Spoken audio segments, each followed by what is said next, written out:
Welcome to this episode of the Brush and Soap and Blade Podcast, where we look forward to shaving every day. Welcome to episode 146 of the podcast. My name is Rick DeWeese. I'll be your host this week. Okay, so we're going to start off with a shave of the day, and then I'm going to do a quick review on something that you probably have, and in fact you may have in your pocket, but you don't think about a whole lot. Do you have a good comb? Do you need one? All right, then we're going to talk about another shave of the day. We're going to twist things up a bit. There's a lot of new technologies that are going on, and, well, I happen to like technologies. In fact, I happen to like all kinds of things that are of the science-y technology nature, and, well, we'll talk about that a little bit. Another shave of the day and a straight razor experiment. You know, now that I've gotten to the point where I can hone a straight razor to the point where I can actually use it, well, now I can experiment between my different razors to see, okay, which one am I honing well, which one works well, you know, and I can do that now, whereas before, well, I really couldn't. So, talk a little bit about that. And yes, it has come to pass, the bowl that has beat Senor Salsa. Yes, my salsa bowl has gone down in defeat. But there's still a shining light. We'll talk about that too. Another shave of the day. Let's see. And then followed up by another shave of the day, and why we didn't have a podcast last week. Tell you all about that. Sometimes, you know, things just pop up. I was in a conversation with somebody about what would I do, what would I suggest if I was going to get somebody started, say a young man, if I was going to get them started in wet shaving, how would I go about it? What would I concentrate on? What would I do? So we'll talk a little bit about that. So I'm driving down the road, and, you know, I'm trying to do a nice thing, and somebody just cuts in, and I got to tell you, I just kind of, what? Is it really all about you? I mean, come on. Anyhow, yeah, I recorded it. Had another interesting conversation. We'll talk about that. Computer mayhem. Computer mayhem and why it doesn't work very well sometimes. Because, according to the next segment, prepare properly to perform. Yes, in order to do all things in life, whether that be wet shaving, preparing for a meeting, preparing for a test, school, whatever, proper preparation is key. So we'll talk about that a little bit. Finally, yeah, I'm fed up. I'm throwing in the dang towel. I've had it. It's just, I'm done. I'll tell you about what and why. And yes, lo and behold, I've added another hobby to the list. So in addition to knives, axes, honing, shaving, razors, let's see, radio, podcasting, leather work, yeah, the assortment goes on and on. All the stuff that I do with the Boy Scouts, knots, etc., etc. Yeah, I'm trying something new. I'll tell you what that is. And then finally, don't go through life with a lack of passion. You know, I was in a thing and doing something, and I had to do something that I really didn't think I had to do. Maybe it's not as obvious to some, but in everything you do, you should have a certain amount of passion for what you're doing. Otherwise, quite honestly, why do it? Why talk about it? If you don't have passion about something and you're trying to talk to somebody about it, they're not going to care. If you're not passionate, why should they be? Anyhow, we'll talk about that. That's the show this week. So there's a lot there, a lot to catch up. You know, it's interesting. I was thinking, you know, maybe I want to do this show every 2 weeks because goodness knows I got a lot of material. I don't know. I'm playing it by ear at this point. You know, if life gets in the way, hey, life happens and that's just the way it is. Plenty of back episodes if anybody wants to listen to something. But at the same time, you know, I'll still try to do the best I can for you guys. And so with that said, let's get on with this thing. All righty, let's talk about the shave of the day. Okay, so for the day, today I did, I don't know, I guess I did the same thing or similar thing that I've been doing for a while now. Lathered up the Samog 1438 brush with some Cella. Went ahead and soaked the brush and bloomed the Cella. I had noticed that the jar, the container of Cella, it looked like the Cella was starting to dry out a little bit. So went ahead and bloomed it, just put a little bit of moisture back into it and see if that didn't help in the future. And then went ahead and jumped in the shower because, well, it's all about prep. And, that humid environment of the shower with water and moisture and warmth and everything else, well, that's about the best prep that I've ever figured out how to do. And anyhow, got out of the shower, lathered up the Cella in ye old salsa bowl. Yeah, okay, it's not very sexy. It's just the black one. But, well, anyhow. So went ahead and lathered up, and what I found was, first off, the Cella lathered wonderfully after it was bloomed. A lot better than the last time that I went ahead and lathered up some Cella. So blooming does in fact help with the quantity of soap that loads into the brush and then is available for lather. And with that more lather in the brush, of course, the lather in between the bristles of that boar brush make that brush feel and look just fuller and well, softer. So that was good, and still not as soft as a 1305. It never will be, and I know that. But it was a good bit softer. So, is it my favorite brush? No. I'd still probably want to use my 1305 or 830 because they're a little bit bigger and a whole lot softer. Yeah. So anyhow, it's still a good brush, and for $14-15, yeah, it's a good bargain. Although, like I've said in the past, if you can find the 1305 for $14, $15, or $16, get that. And I have tried in the past an Omega brush, and I just didn't like it as much as the Smog. It's personal preference. The bristles are longer typically in an Omega brush, but I always found I still have the Omega somewhere around, but it doesn't even make it to the shelf. It's in a box somewhere. So it's just personal preference.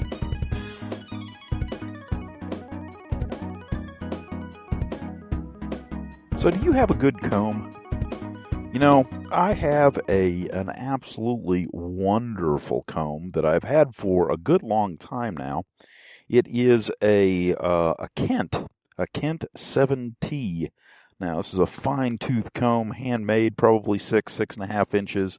Just a beautiful little pocket comb, and I have had it for years at this point. Now, the reason that I like Kent combs, and personally, I think that they are about the best combs that I've ever owned. So, first off, they're handmade, and they're hand treated and beveled. So, yeah, if you look at a comb, typically on each one of the teeth, they're either molded or cut or something. But on each one of the teeth, there is the potential for a sharp point that will then scratch. And that just makes a comb uncomfortable. If you have a comb that is scratching you, either take a small file and get rid of the part that will scratch you and round that off, or throw it away and get a decent comb. And for me, I would say a Kent. They are probably like I said, the best combs. They're the smoothest. They're the finest. They are sturdy. They hold up well. You can have one in your pocket and pull it out, and it's still, straight. I haven't had one break. I haven't had one, take a permanent bend or anything like that. They have been great combs. So because of that, I was wanting another one just to put in one of my kits, and I got to looking. Now, granted, it's like $7 or $8 for a comb, and you're probably thinking, well, hell, that's not much. Well, for a comb, it is, because you can go to Walmart and get a comb for like $1. So yeah, it's a bit much, but at the same time, it's one of those things where you get what you pay for, and you really end up enjoying what it is you get. Well, I went on Amazon, and I'll put the link in, and found out that I can get one comb. The 7T is what I wanted. I can get one comb for $7, or I can get 3 for $17. And I thought to myself, well, self, that's a pretty good deal. So I went ahead and got 3, one for me and one for each of my boys. And yeah, it is nice to have a good comb and to be able to present a good comb to someone else and say, here, enjoy some refinement, enjoy some, something that is nice and made to be nice and will last you, well, just about forever. I don't think there's ever going to be a situation where I'm going to have a comb that will break. I might lose it, but breaking? Nah, it's not going to happen. And so from that aspect, yeah, well worth it. So if you want to get a very nice comb that happens to be made by G.B. Kent and Sons by appointment to Her Majesty the Queen Brush Makers. Yeah, good stuff. Made in England. And, they advertise that they're the world's finest brushes. Well, I would say they're the world's finest combs as well. But hey, that's just me.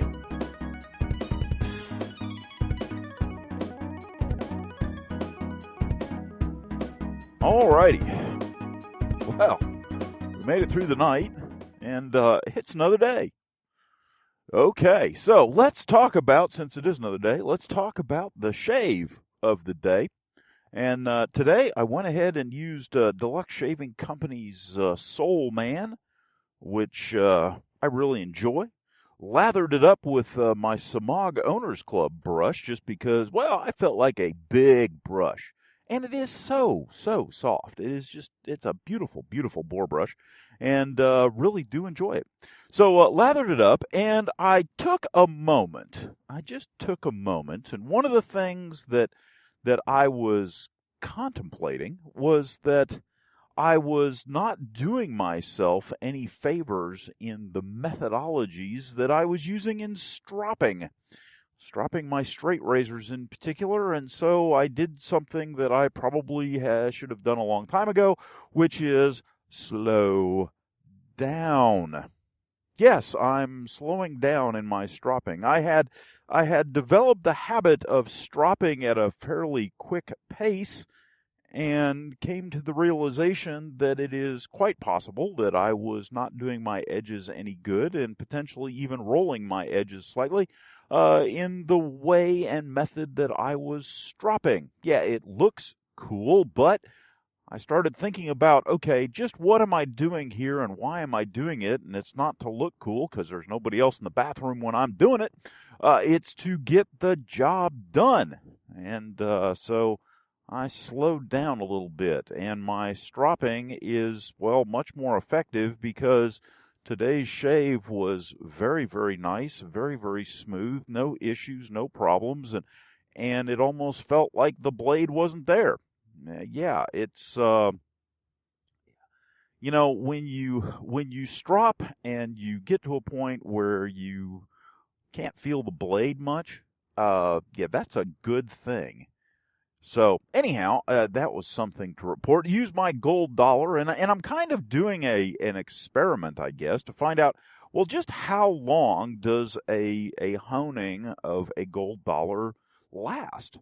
Is it something that, well, I can go a month without honing it? Can I go a couple of weeks? Can I go, just how long is a good honing, well, good for? And, okay, maybe a good honing is a little generous. How about a decent honing? One that is at least functional? Yeah, I'm not going to go out there and say, yeah, I'm good at this. No. But I will say it is functional. So how long does a functional honing last? So there is the question that I am slowly trying to answer. So far, it's been about, call it a week, maybe a week and a half.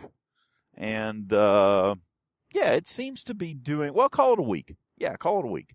And it seems to be doing very, very nicely. Now, the thing is that, okay, when I go back and retouch it, is it something that just requires, a brief moment on my 6,000 stone, or is it something that is going to require some polishing on my 6,000 within a quick, strop type motion on my 6,000, or do I have to bump it down to the 1,200 and kind of start from there? I don't know. I have no way of knowing because I've never done this. So we're going to find out, and who knows, maybe we'll find out together. But it is exceedingly interesting, and it is, just rather curious. So I shaved with my gold dollar again, and I tried to explain this yesterday. And, of course, I had this great epiphany, and, the verbal flow just kind of went for probably a half an hour. And when I was done with it, I looked down and my recorder was turned off because it had run out of batteries. Oh, the mobile studio has let me down again. Or the other way around. But why does it always happen? And it's always when you're in the moment, when you're just it's great, and then you look down and go, God, I just lost it all. Anyhow, the moral of the story was, from yesterday's mini rant, if you will, was that I really appreciate being able to use successfully a razor that I have put an edge on, a razor that I have honed. It is just something that you're drawn to it. You are literally, there's like this force that makes your hand reach out and go for that thing because, you did it. You made it, or you worked on it, or you made it better, or, it's kind of like when you go out and find a safety razor in the wild in an antique shop or a yard sale, and it's dirty and it's nasty. It's, it's in relatively good shape, but it's, just not, it's kind of under a crust, if you will. And you spend a little bit of time and you detail it out and you clean it up and maybe take it apart or whatever. And it's just this glistening jewel that is sitting in your shave den, and you're drawn to using it just because, hey, I saved that thing. I made it. It's just, it was going to die without me, and okay, I've resurrected it. And you're drawn to using that tool.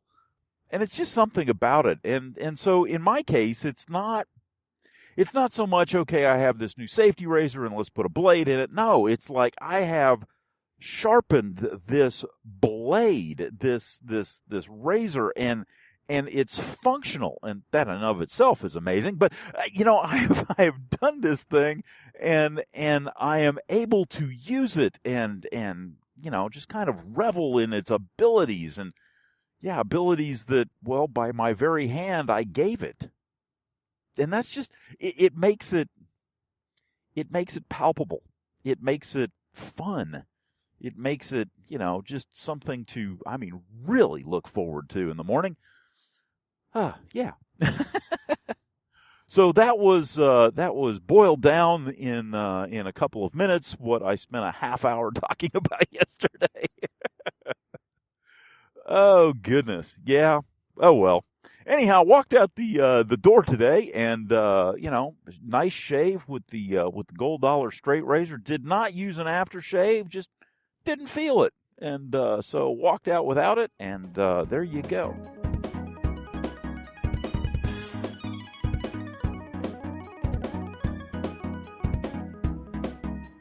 As I'm driving down the road here, following behind a big old box truck with absolutely no capability of seeing what's in front of him, whether that be traffic lights, people turning, road conditions, anything. There is absolutely no way I can see through the backside of a box truck. I am thinking about it wasn't an advertisement, it's kind of one of these, articles or something on a new product that somebody had came out with. Excuse me. And what it was a screen, a video type screen to fit on the backs of semis and box trucks that was linked to a camera on the front side of the vehicle, so that instead of staring behind the back side of the truck and not being able to see anything and see what's going on and conditions, etc., you could watch the video screen and actually see, well, essentially through the truck. Interesting idea. And after following this box truck for about 5 miles now and being just annoyed that I can't see anything, I can definitely see the idea behind that video screen. Which then, of course, leads me to I was sitting downstairs, and my wife was controlling the TV, and I said, well, I'm going upstairs. She said, well, what are you going to do? I said, I'm going to watch some YouTube videos. And she said, boy, you do like that. And I can't remember what show she was watching, American Ninja or something like that. And yes, it's interesting to see it, 1 or 2 times. But after the 3rd time, okay, the likelihood is fairly high that they're going to fail, and they're going to, make it really a big sales of this guy is going to go all the way and blah, blah, blah. And then they're going to fall, and they're going to drop into the water, and everybody's going to go, aw. And, it just continues. And they do that about 6 or 7 times until finally someone gets to the top or gets to the end. Okay. So once you know the premise, unless you are invested in the people, I kind of have a hard time getting the point. Now, granted, if I'm sitting there mindlessly reading or something like that and want something in the background, I get that. But to spend active time watching that, I can't do it.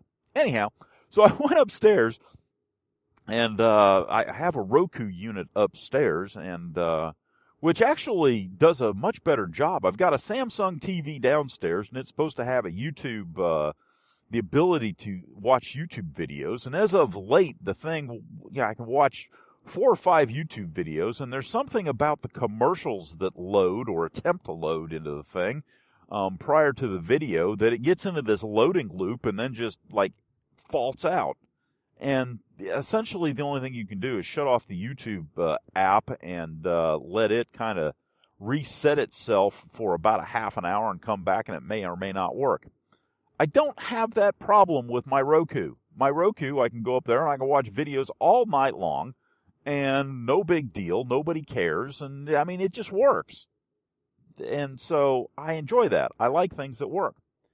Anyhow, I was going through my Roku channels and realizing that some of the channels had kind of fallen off the wayside, and they didn't have anything on them anymore. And one of them that I went to was CNET, or the Knowledge Network or something like that. I can't remember which one it was, but I was watching a thing on foldable displays and bendable displays and, rollable displays. And it was like, holy cow, they are really coming out with some stuff. Although I do understand their trepidation, because like foldable displays, how many folds can a display take before it fails right there where it folds? Good question. And, if it fails, well, then it's not really as good. And, if you can make them cheap enough, it might be okay, because if you can just replace it after, say 6 months or a year, and it's not that expensive, it might be a viable option. But it was really cool. Have something the size of an iPad or an iPhone rather, and fold it to basically make a small square sheet of paper type thing. Yeah, very interesting, very curious. But I'm sitting here looking at this box truck still, thinking, one of those foldable things would probably do pretty good. Slap it up on one on each side of the door. Fairly flexible, thin, lightweight. yeah, might do a good job here, because then I can see the traffic light that's I'm sitting at in front of me and have an understanding if I can go or if I'm going to be stuck in the middle when it changes. Of course, the other thing that I watch, and my wife gives me a hard time because I enjoy learning about things, and so one of the things that I was learning about was quantum physics, and I think it was the Knowledge Network, did a really good video on quantum physics and the idea behind quantized particles that, if a state changes, if you take a quantized particle and you take two pieces of it, and one piece is over on one side and the other piece is over on the other side of the room, and the particle charge changes. The particle charge changes on both particles, even though they're separated by a distance. It's like, man, that is cool. And they use a tuning fork, or a set of tuning forks, to help kind of explain the field theories. And I mean, it was really well done. And God, I enjoy that kind of stuff. Just sometimes it makes your brain hurt, but yeah, that was really, really interesting. Of course, the wife came in at the last minute, and she said, and just when they were saying, if you have a particle, and you split it in two and separate it by a distance, and the charge changes on one chunk of that particle, it will change on the other at the same time. And she was sitting there going, I wonder if that's how Star Trek used, subspace frequencies or whatever to communicate with each other. I'm thinking, where do you come up with that? Anyhow, that's the mind that is creating this podcast. It's a little warped from time to time. See what I did there? A little Star Trek humor. Anyhow, yeah, it's a little twisted, and I get information from all kinds of different sources. But that's what makes life fun.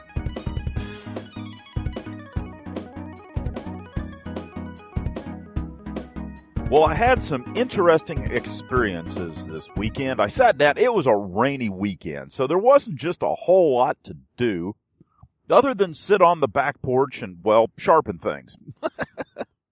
So that's what I did. So I took two straight razors down there. One was a silver steel, and the other one was I can't remember which one it was. Anyhow, I took two straight razors. One honed up rather nicely and did a good job. I had no problem with it at all. The other one, did not. And in fact, I tried them out on Saturday. Did a neck and neck, essentially a head-to-head competition between two razors that I had sharpened.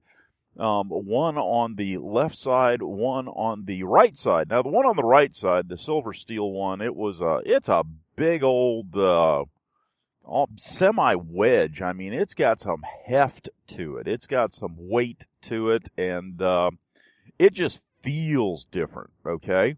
But the other one is full hollow grind, and one of those. Now, the thing that I found out is that my full hollow grind that I was using on the right side of my face actually shaved very, very well and very, very nicely. The wedge, on the other hand, did not. And I got to looking at it, and what has happened is that things have worn down on the wedge to the point where it's no longer using the spine as a guide. It's actually guiding below the spine. And so it's like, okay, well, what I may end up doing is taking a couple of pieces of electrical tape and putting them on the spine to kind of beef that up just a little bit and change the angle so that I am, instead of being in the top side of the wedge that's a semi-wedge, but instead of being up in there, to actually be back on the spine as some kind of a guide. The other thing that was interesting is that, when I look at my other razors that I have done, they don't seem to wear very much up in the spine area, whereas the silver steel unit, did. I don't know if it's a mild steel that's plated or just how they go about making those things. Could be.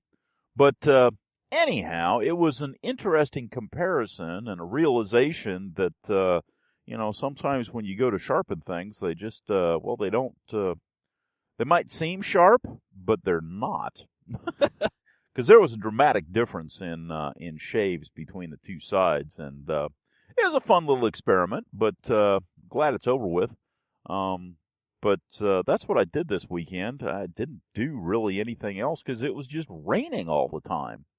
And I sure do wish it'd be over that, but we need the rain to a certain extent, but still. Why didn't it rain on the weekdays, when I'm at work anyhow, and just, making it miserable? If I'm going to be at work, I might as well not be able to get anything done at home. Well, that's what it should be anyhow. Should be nice and cheery on the weekends so that I can, go out and enjoy things.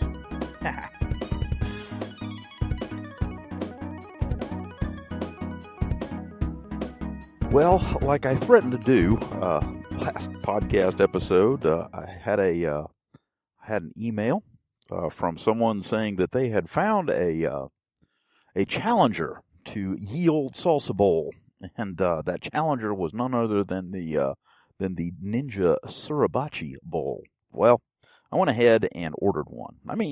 $11 for a ceramic Suribachi bowl. Yeah, about 5 inches. So it came and showed up, and so I was, enthused is probably not an apt description. I was more than enthused to try it out. So try it out I did, and I have tried it now on a variety of soaps. The first soap that I used was, I can't remember if it was Spike or Rasmic, but it was a cream. It was a tube cream, and so I went ahead and put a dollop of that in and used my Samag Owners Club brush, and that little bowl turned into an absolute lather monster. I thought I was going to have to give it a rabies shot. It was foaming at the mouth. There was lather everywhere. It was absolutely fantastic. It really was. I was quite impressed. It did not disappoint. And, I sat there and I looked at my little salsa bowl and kind of thought to myself, well, why can't you be like this? Why can't you get to the point where you can develop a lather quite like this? And then I realized, of course, it could, but that little $1.50 bowl would probably have to be, a little bit more, elaborate. And at $1.50, you get what you pay for. So an $11 Suribachi bowl, yeah, that thing works, and it works quite well and quite powerfully. And I was very, very impressed. Was not disappointed. It did an excellent job, and the ridges in it are very well molded in, and it's got a rather, I don't know, a coarse texture. It's not a refined, what's the word? It's not a refined ceramic. It's just a naked ceramic almost texture that adds some additional roughness. And so between the two of them, it was great. And so, yeah, I've been using that, and I will continue to use that for a while because, it does the job and does the job well. Of course, it does make me a little nervous, and I do have to be careful because if I drop it, there goes my $11 bowl, which is not the case with my salsa bowl. So, yes, the Ninja bowl is in fact the Ninja Suribachi bowl is in fact probably a better lather machine, but it's a delicate flower.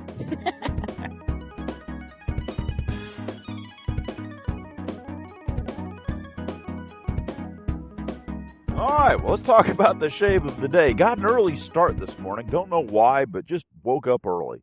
And so took the time for a straight razor shave. Yeah, why not? It's Tuesday after all. What the heck? I'm going to be dangerous if I ever retire and don't have a job to go to. I'll be straight razor shaving every single day more than likely just because, I enjoy it. Anyhow... Yeah, it's like that. It's pretty bad. So anyhow, Went with Deluxe Shaving Company's doo-wop, kind of a citrusy, gosh, how do you describe that smell? It's got some variety in it. Anyhow, 1305 brush, daily driver back in action, and some Deluxe Shaving Company doo-wop soap, and a gold dollar razor. What could possibly go wrong? Okay, so gold dollar razor. The other day I shaved with a straight that I had honed, and it was a full, just absolutely full hollow grind, and a lot of feedback in that razor. The gold dollar is a much stiffer razor, and it actually, in my opinion anyhow, shaves better. It was almost like the other one. Now, it wasn't that thin, but it seemed in my head, it seemed to be small enough and light enough that it was, like fluttering almost. The audio feedback from it was just severe, and you could almost imagine in your head the whole blade just vibrating, it's just to create that kind of sound. The gold dollar, on the other hand, does not do that. It's a fairly stiff, rather large, substantial straight razor. And now that I've put an edge on it, which is actually lasting okay. Quite honestly, if I get a month out of this thing, or, at least 3 weeks, I will be very, very happy. And so far, it's doing a nice job. Don't have any issues as of yet. Still gives a very, very nice shave. And I have used it the equivalent of a week at this point. And so I am happy with that, because, throwing it on a 6,000 or so and just kind of doing a quick touch-up on it would not be difficult at all at this point. And so once I get some more shaves on it, I'm going to do that just to see what the impact and effect is. And just to kind of guesstimate, okay, how long can I get one of these things to actually last? And, if I can get it to last a while, hey, that may be a good thing. But anyhow, so the shave of the day, 3 passes, touch up on the neck, kind of with an oblique up pass, to kind of get the stuff that I can't go straight sideways with, and that seems to work okay. Threw on some American Blend fine aftershave. It just seemed to go. I don't know. It was just one of those things. It was the first thing I picked up. Did have one little place where I didn't nick myself. Okay, I didn't, but it caught. I think is the best way to describe it. It caught, and I stopped immediately. And again, that's habit too, because it's one of those things when you're first starting out, you catch yourself and you don't recognize it as a catch, and you keep on going, and next thing you know, you're cut. But as you work more and more with a straight razor, what you realize is you're not necessarily consciously thinking about it, but when you feel that, you stop immediately. It's almost like it's ingrained in you, and you stop immediately, and you don't cut yourself to the point where you're bleeding or anything, but you have caught yourself. And so just a touch of sting right there in that location. Very mild, and, well, I'm not going to say very mild, very short-lived, let's put it that way. And but fine aftershave, walking out of the house feeling good. Actually had time to make myself a beautiful cup of coffee, some Guatemalan that I roasted this weekend, and fresh ground, and thrown in the old AeroPress, and a beautiful, beautiful cup of coffee sitting here in my double-walled titanium cup that I usually use for camping, but it happens to fit absolutely perfect in my truck, and it's not so tall that it gets in the way. So here's to you. Cheers. Good stuff. Hopefully you're having a good cup of coffee, or at least doing something to enjoy the morning.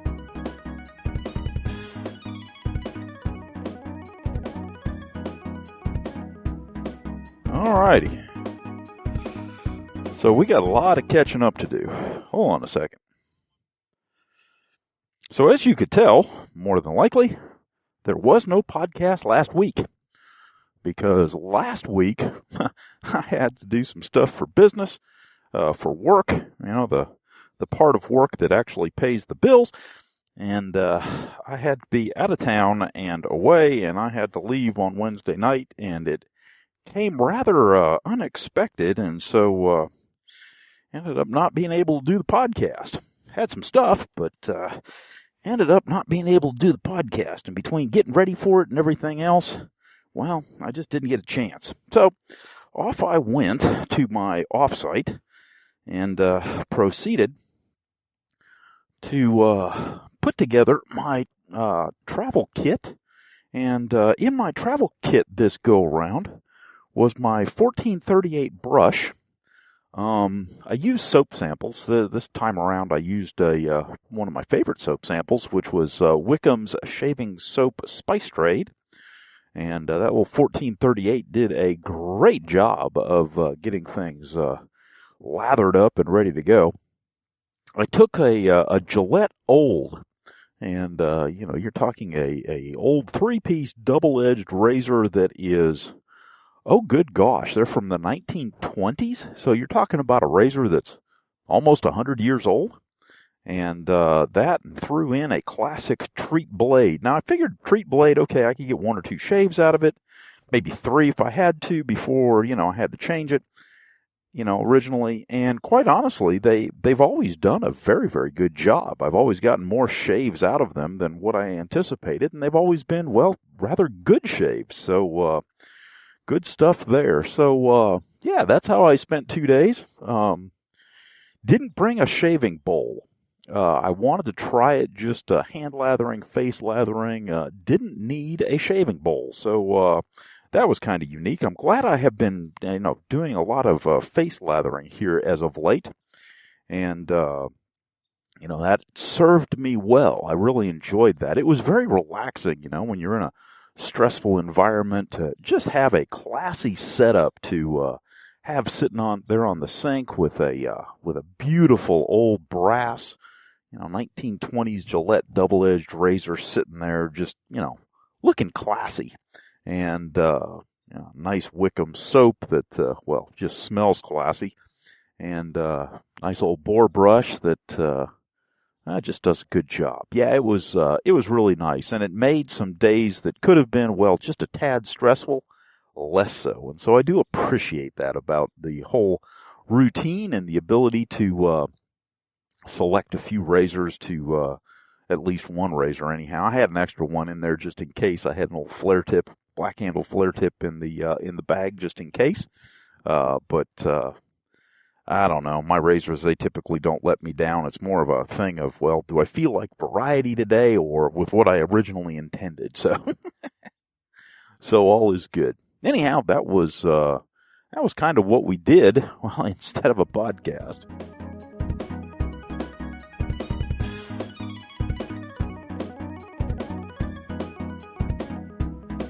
So I got a comment on Twitter, I believe it is. Somebody was asking his son is going to start shaving, and how should he start him off? Well, that's an interesting question. So first, let me tell you what I've done in the past, and then let me tell you what I would do now if I had to do it all over again. Okay, so in the past, I have a pretty sizable collection of razors. Now, they're just mainly daily drivers and things like that. There's nothing really, oh my God, drop dead gorgeous special, with the exception of a few. I mean, I do have a couple of mint condition fat boys and things like that, but for the most part, it's just a bunch of daily drivers. Now, amongst my collection over the years, what I had gotten was 2 or 3 1940s Gillette Super Speeds. Now, keep in mind that I am a vintage razor fan, and especially a Gillette fan. I just enjoy them. So I had gotten a couple of 40s Super Speeds, and I had also gotten, I think, 3 50s flare tips and a couple of black handles and flare tips, and, from that era. So 40s and 50s double-edged razors. When my boys said that they wanted to learn how to shave, I asked them, I laid these things out. I laid out a flare tip and a super speed and a couple others. And I said, okay, pick one. You can have any one you want. And I had one boy pick a 40 super speed and the other one pick a flare tip. And that's what they have, for the most part, been using. And it seems to work okay. Now, the other thing that I did is I taught them, or at least attempted to teach them, how to use a brush to make a lather. Now, it is my contention that if you're going to teach someone how to shave, that the first step in that evolution should be to teach them how to make a decent lather with a brush and a soap. Because I am convinced that it will serve dividends and, over the long period of time, and just overall give them a better shave. It's much more hydrating. It's, much more smells to play with. But it has always been my contention that the way to a good shave is through a decent lather. And one of the things that we fell shy of as a society is we fell shy of a decent lather and went to the goo in a can, and it just kind of went downhill from there. So, I taught them how to make a decent lather, and for the most part, it seemed to work okay. Now, a couple of things that I have learned since then.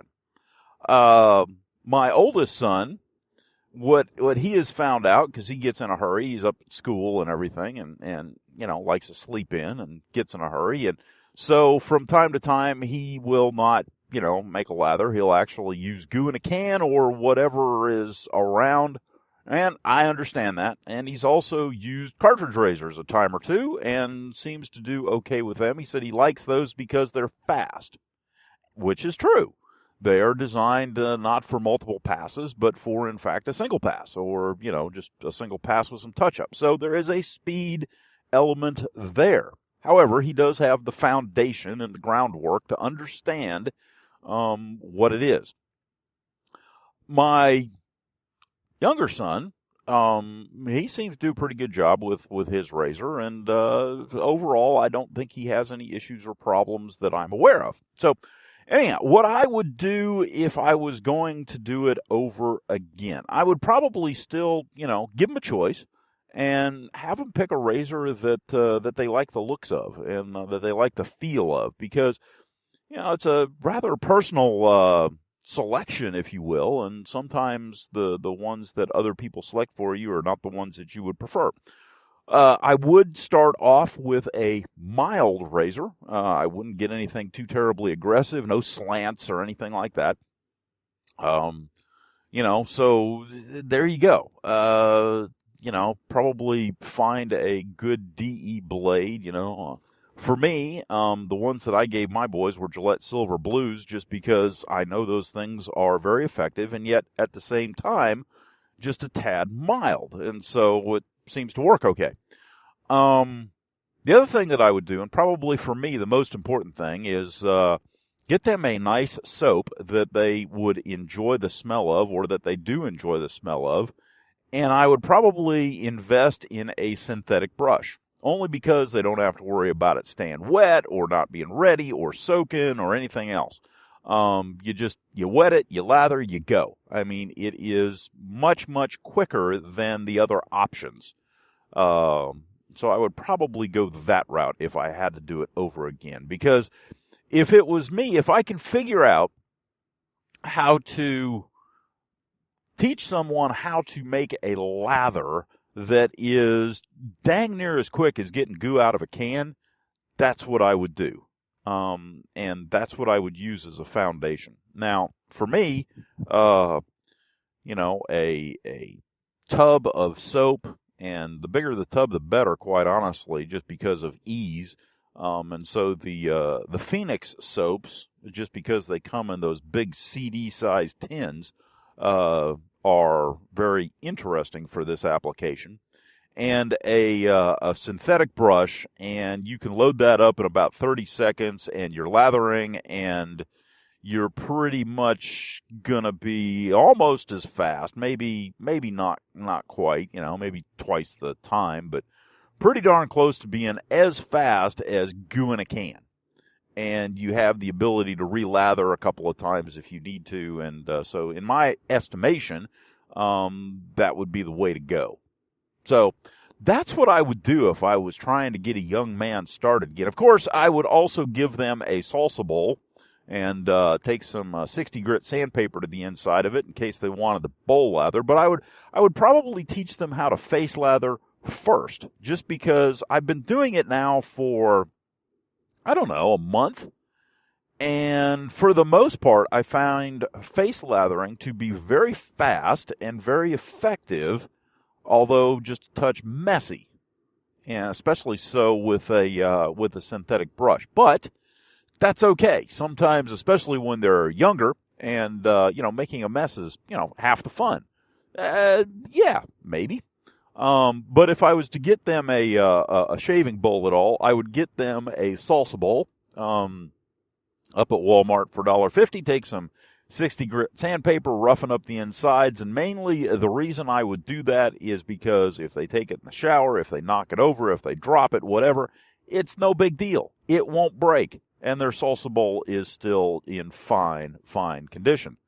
I would possibly get them 2 salsa bowls so that they could use the second salsa bowl as a rinse bowl to hold hot water and be able to rinse their razors without banging them up against the sides of a sink or anything like that. But that's kind of a personal habit more than anything else. I do it with mine just so I don't beat up my vintage razors. But you don't have to. But I would definitely get them a salsa bowl. There are some really nice ceramic bowls out there. The thing is, though, is that especially as a young man, you get a nice ceramic bowl, and the first, thing you do is you're not paying attention. You knock it off the sink, and you drop it, and it's like it busts all over the place, and then you really don't want to tell anybody that you broke the thing because you're embarrassed about it, and then next thing you know, you're not using your brush and your bowl to shave with because you don't have the bowl anymore, and, well, it just kind of goes downhill, and it's needless. Get them a salsa bowl. It's kind of like getting them a junker car for the first year or two. If they wreck it, it's like, well, okay, as long as nobody's hurt, no big deal. You don't want to buy them a Ferrari right off the bat. Anyhow, it was an interesting tweet, and I do thank you for it because it got me to thinking, what would I do if I had to do it all over again?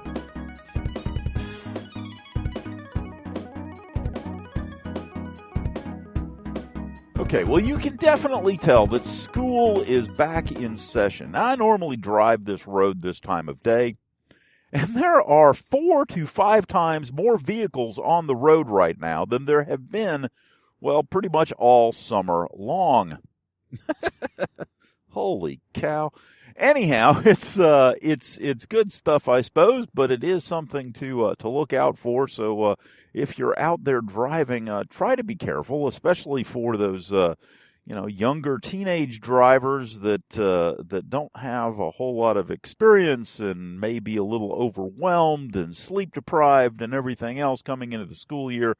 Yeah, you got to watch out for them. I mean, they are the future after all, and hopefully us adult drivers are the ones that are being safe and wise and doing a better job. It's funny I say that, though, because yesterday I was sitting and I was sitting in a line of traffic, and there were people that were trying to, basically pull across that line to either get into a gas station or to go in the opposite lane.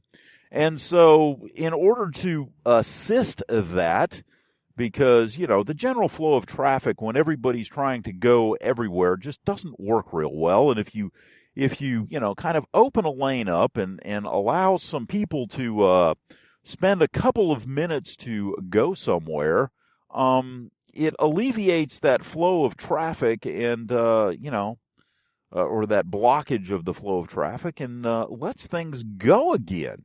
Okay, so here I am, and I've probably got 2 car lengths, maybe 3, of space between me and the car ahead of me, and there are cars that are coming and going, and traffic is starting to flow in both directions again. And all of a sudden, I look, and coming around On my right-hand side are two vehicles that then proceed to pull in the space in front of me. Now, to give you some semblance of what this looked like, I had a line of cars, about 5 cars behind me. But instead of getting in line, no, it's got to be all about them, regardless of what anybody is trying to do or trying to help. No, it's got to be all about them, and they have to take the opportunity to jump ahead of everybody else, well, just because. And they saved all of about, I don't know, maybe 30 seconds at most, in basically displaying themselves as, well, problem children, I suppose, is the nicest way to put it. There are a few other words that I used for it the other night, but it just, I mean, really? Is there a fire? Is somebody dying? Can you not wait in line with everybody else, or is it all about you? Yeah.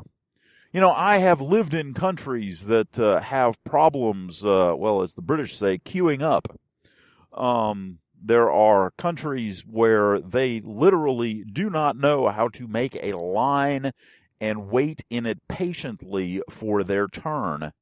They will all jumble about and push and shove, and whoever pushes and shoves the best gets to go first. I mean, it is absolute antisocial chaos. And, you know, when people bust in line like they did the other day, that's what I think of. And I'm thinking to myself, you know, if everybody did that, it would be antisocial chaos. If you think about it, if stop signs, for example, and stoplights were, optional in most people's minds, can you imagine the number of wrecks and the chaos and the the bottlenecks and the traffic jams? And I mean, it would be chaos. Well, just as a note, keep in mind that when you jump in line because, it's all about you, you are helping promote that type of chaos. And if you don't want to be stuck in it, don't do it. If, on the other hand, life truly is all about you and you go through life just wanting to figure out how you can, quote-unquote, get over on everybody else, well, there are other issues at hand that, unfortunately, we can't talk about here.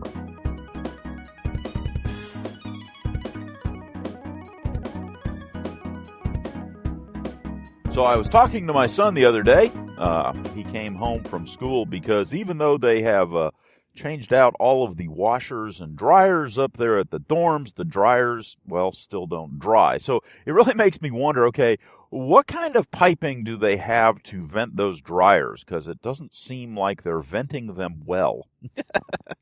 Because the same problem was there last year, but they were older dryers.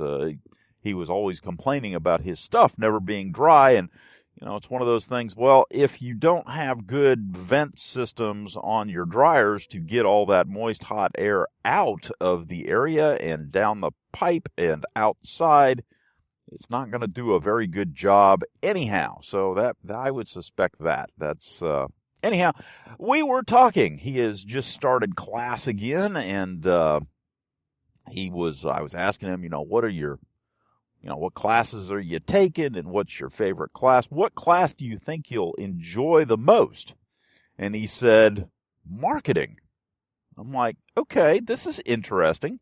And I said, okay, so what's your first assignment? He said, well, the first assignment is to take a picture of me with something that I've had or that I enjoy and to describe the first marketing or the first time I realized that it was being marketed to me. So we talked about that, and I told him, I said, well, you could take a picture of your car, which happens to be a Ford, and then go and take a picture of Fords parked on the street and Ford dealerships and magazines and newspaper ads. And he said, yeah, I could do that. That's all over the place. I said, yeah, that's the interesting thing about marketing is everywhere, and people don't realize it.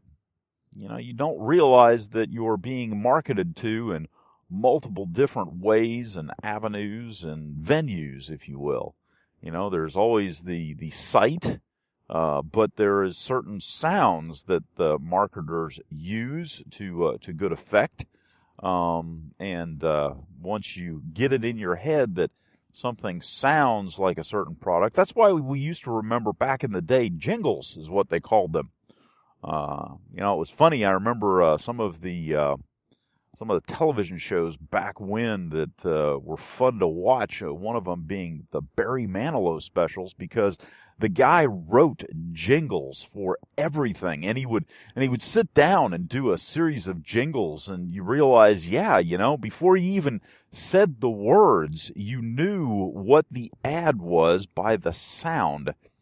And it was always intriguing, and it always kind of caught my attention that you could understand what something was being advertised or marketed to you based on the sound or the sight, or in some cases the smell.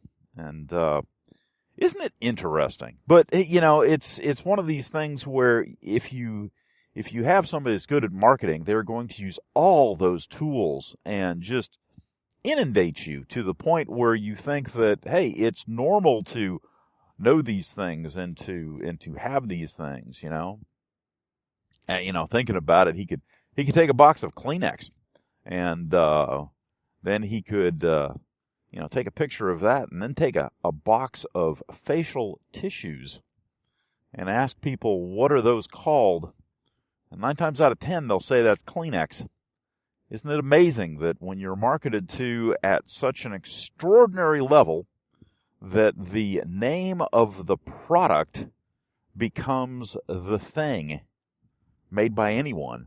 As long as it's that thing, it is this product. Google is another good example. You don't Yahoo things, you Google them. You don't look it up in a dictionary, you Google it. Again, a monumental marketing success. So it's just curious, and it's interesting that he would find that interesting, just because, well, I do, and I'm wondering if that's a reflection of what he has picked up from me, or if that's his own inclinations. It's interesting. I always wonder how much the child gets from the parent, and so on and so forth. It's just a curious thing. Anyhow, it was another interesting conversation, which I have from time to time with people, and lately I've been having them with my son, which is rather enjoyable.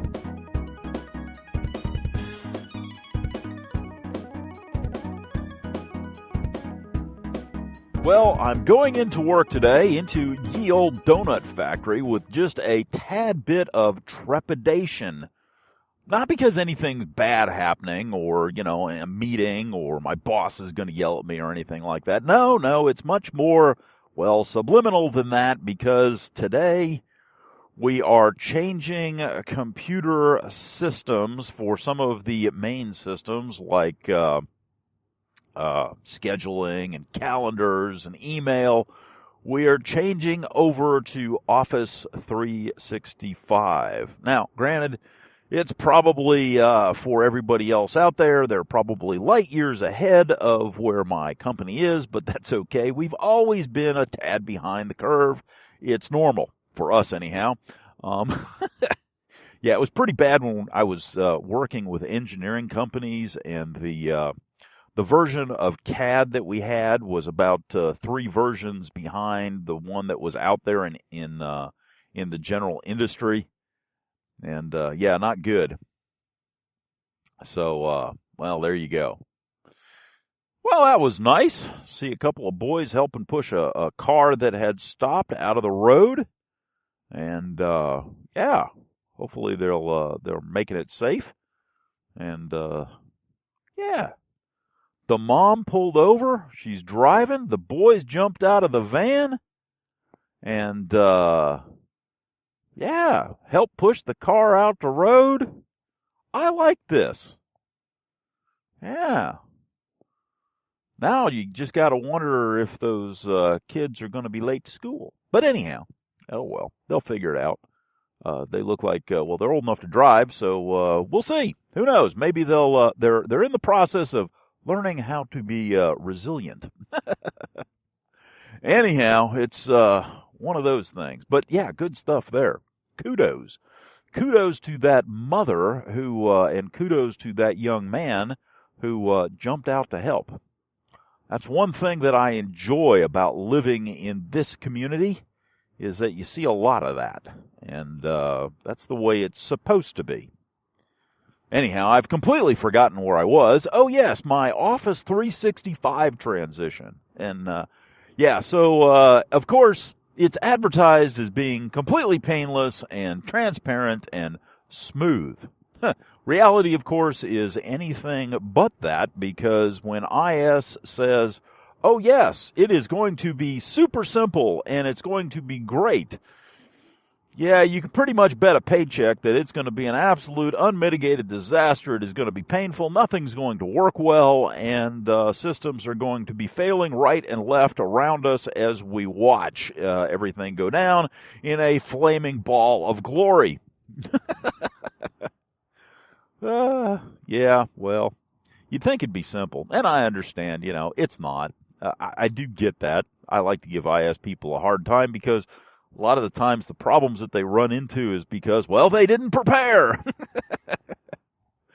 Trying to do project management on an absolute shoestring sometimes is not the best way to go with complicated systems, but that's just me, right? You see a theme here? It's all about preparation, Preparation is the root of all goodness, and if you prepare properly, life will go a whole lot better. So we'll see how this all transpires, and hopefully it will be less painful than some people have stated. Part of the problem is that this system is also integrated into phones and everything else, so some of the issues there are, somewhat problematic. So we'll see what happens. I'm not looking forward to it. Luckily, I did bring a good set of earbuds and or earphones. In fact, I actually bought a new pair. Going to get some dual driver in-ear. Well, they call them monitors, but trust me, they're not monitors. They are not good enough to be monitors, but they are at least a step up from the normal earbuds and those things. And I've got a nice little headphone amp that makes things sound really, really good. And we'll play with those while we're going through the travail of switching over systems on our computer. What could possibly go wrong?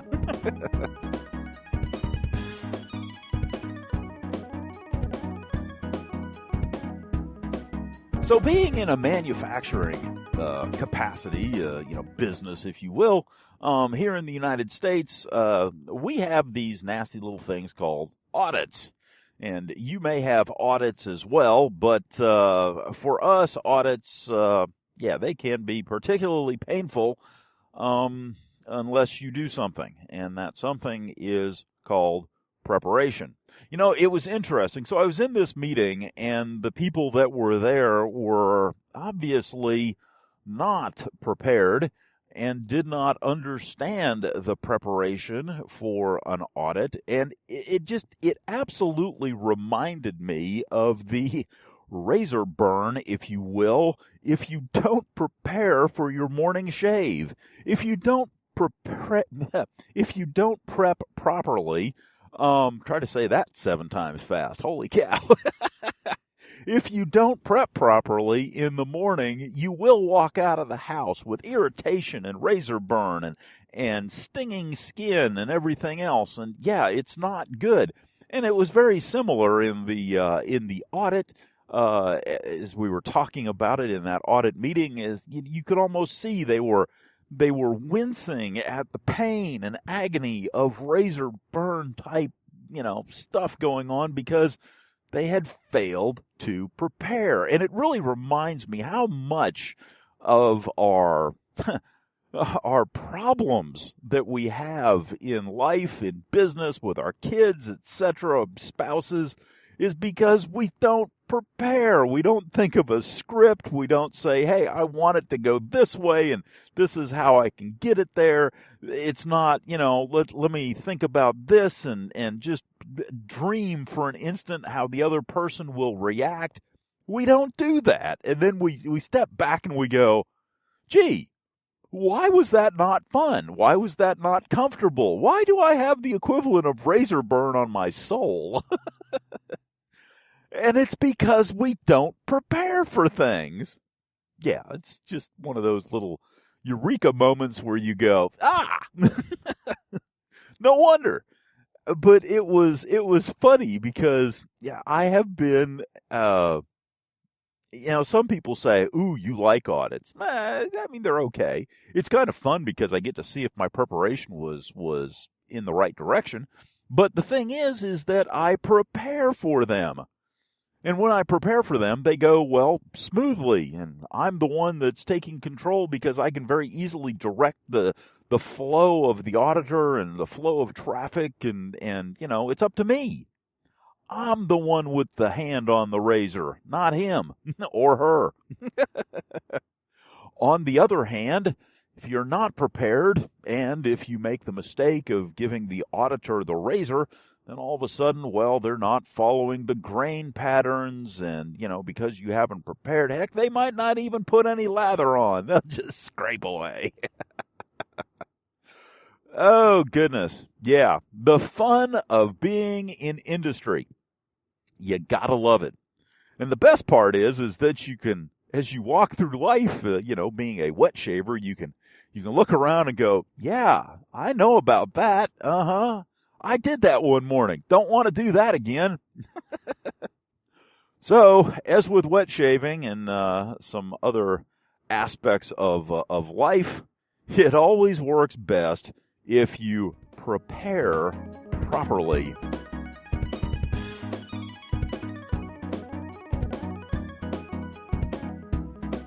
Okay, well, I got to be honest. I have just absolutely had it. I am fed up. I am up to here with this stupid situation. My 1305 brush again came apart. I just got done soaking it. I had shaved with it. I was cleaning it up, and I went to squeeze the excess water out of the knot, squeezed and pulled at the same time, and the knot popped off in my hands. Threw both pieces down at the sink, just stood there with my hand on my hips looking at this going, I'm done. I'm just finished. How many times do I have to re-glue this stupid knot inside this stupid handle? I mean, good Lord, this is absolutely insane. I would have thought Gorilla Glue would have held better than that, but apparently it is not to be. And so much to my dismay and disappointment, it has come apart one more time. Luckily, I still have my 830, so I do have a broken-in brush, but I will be ordering a new 1305. Ugh. God, just absolutely disgusts me. Now, of course, the other thing that I'm looking at is I really, really like the knot, and can I, put it in a different handle and get better results? So I'm looking at taking my Dremel tool and maybe cutting some slots or something into the bottom of it to get better purchase, and then epoxying it into a different handle that may, I don't know, it may restore life back into the thing. But I'm here to tell you, talk about disgusted. Yeah, I am. It's absolutely pitiful. I would think that once you put a knot inside a brush handle, that it would, that'd be it. It's just a permanent bond and call it a day. Oh, well. We'll keep searching, but I wanted to let you in on it because I've tried, 5 times now to reattach that stupid thing? Yeah, I'm done.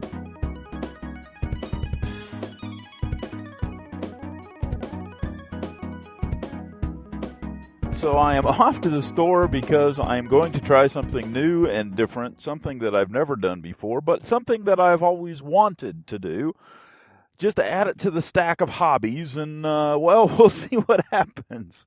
What is it that I'm talking about? Well, I bought myself an electric canner.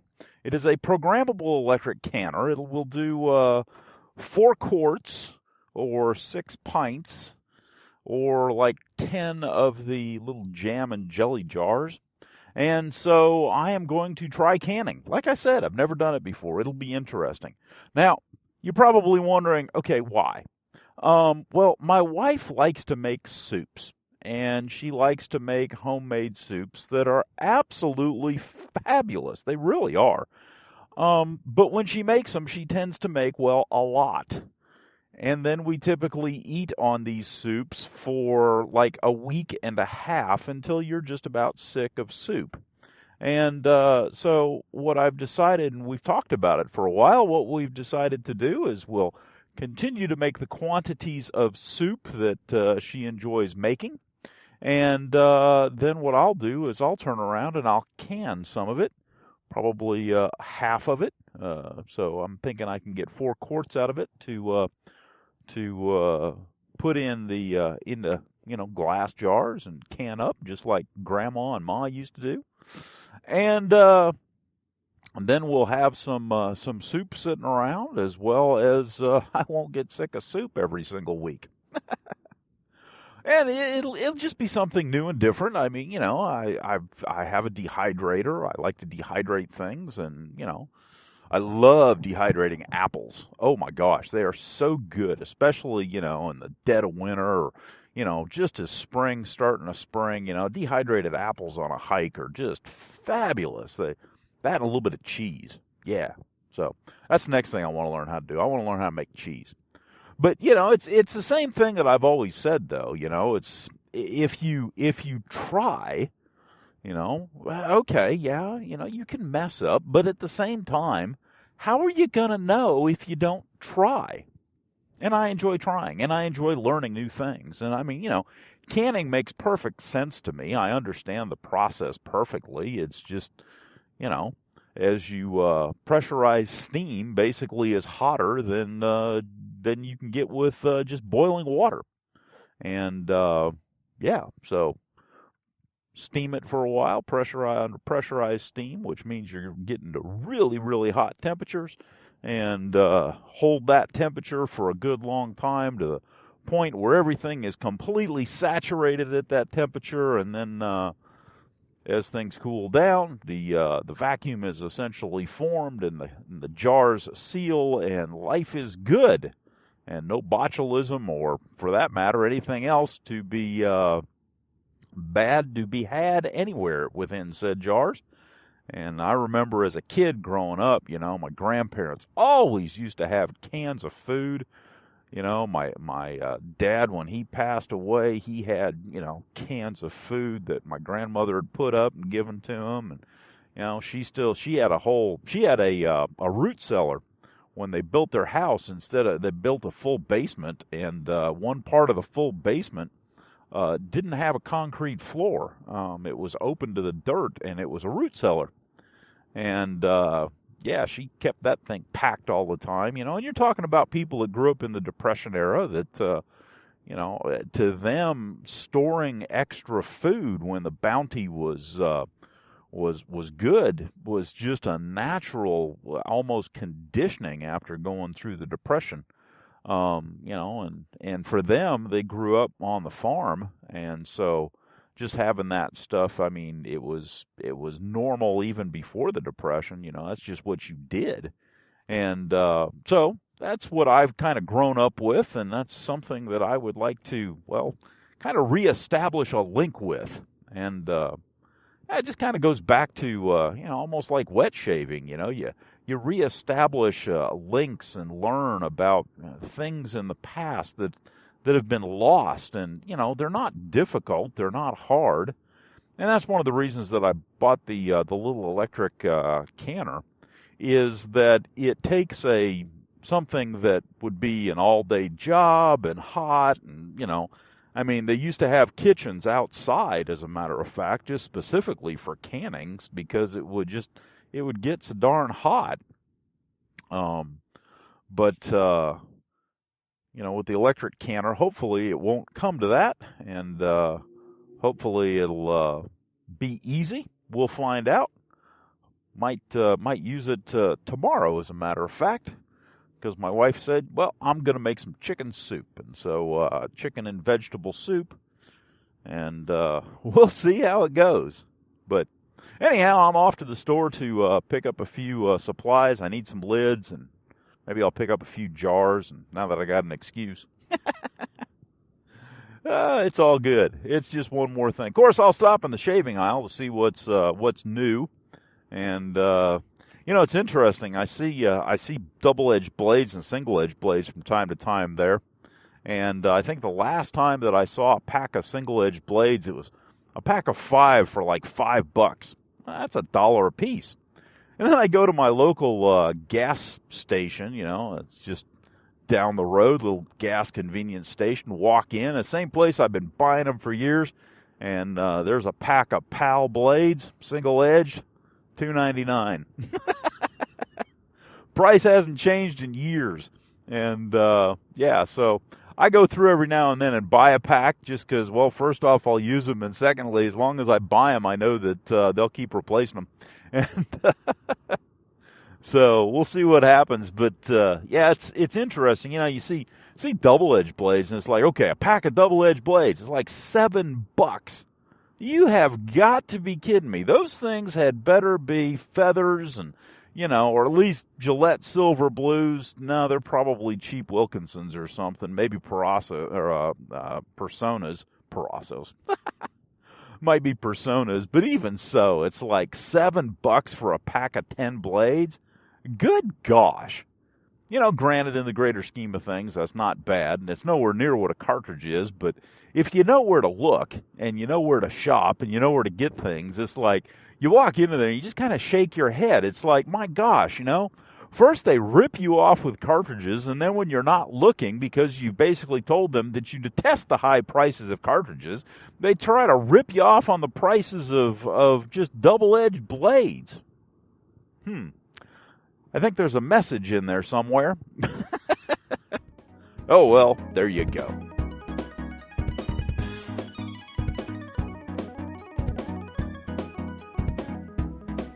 So I ran into something while I was doing stuff for work the other day. Ran into something that left me, just a little dismayed. I ran into a situation where I had people telling me that the folks that they work with don't find what they do interesting or exciting or anything. And I'm like, okay, wait a minute.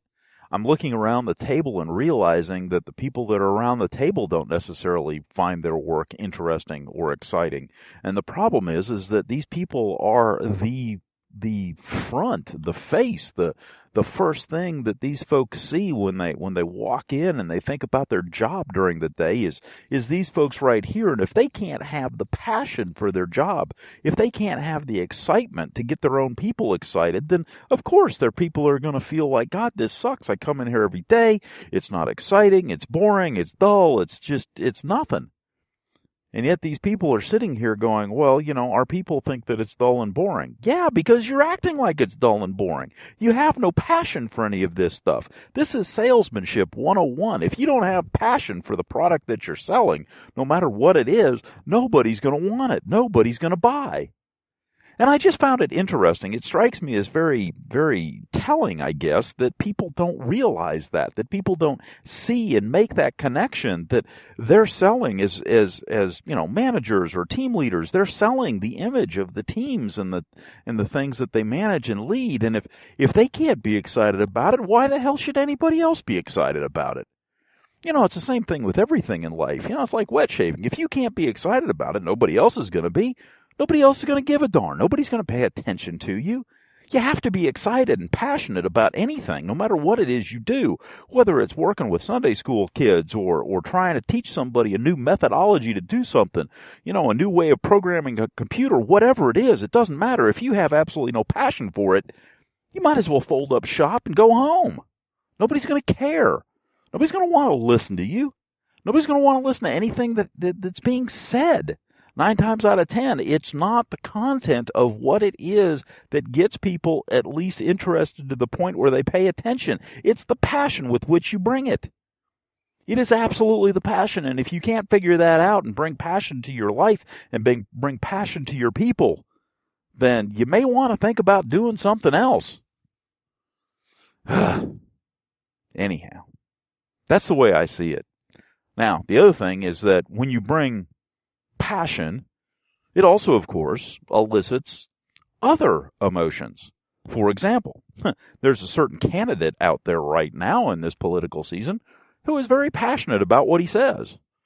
And, of course, people assign all kinds of feelings, whether right or wrong, to those passionate statements. And it's just curious because while you have to have passion, you also have to understand that sometimes that passion is mistaken for something else. Sometimes it's mistaken for anger. Sometimes it's mistaken for, annoyance. But the whole point is that even if people think that you're angry or annoyed, at least you got their attention. And sometimes just that in and of itself is the good start. So anyhow, it was an interesting thing. It was an interesting insight. And I think the most insightful part of the whole thing is that I was the only one who understood that. Nobody else really got it. Now, I must admit, I come from a wide and varying background, and one of those backgrounds is I was in sales for a couple of years. And I absolutely loved it because I was passionate about it. I was passionate about, learning and doing and having the best and offering the best and knowing about it and being able to describe it and, why is this beneficial and what are the good things about it and why you should consider this over that. And I felt I was offering a service to my customers as well because I could ask them, well, what is it that you want and what is it you're trying to achieve? And I could guide them in the right direction and give them a couple of choices and saying, here are the good points about this, here are the good points about that, and here are the things where they kind of fall short a little bit. So give them a choice, let them choose, and maybe teach them all at the same time. But it was just interesting that something as simple as the concept and idea of passion was a foreign concept, which struck me as, well, curious.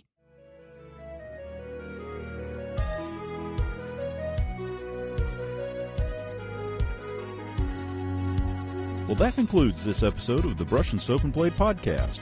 I hope you enjoyed listening to it as much as I enjoyed making it. If you have some suggestions or would like a topic covered, drop me an email at brushandsoapandblade@gmail.com or give me a call at 864-372-6234 or contact us on Twitter at BrushnBlade. You can also visit us at our blog, brushandsoapandblade.wordpress.com. As always, we're available on iTunes and Stitcher.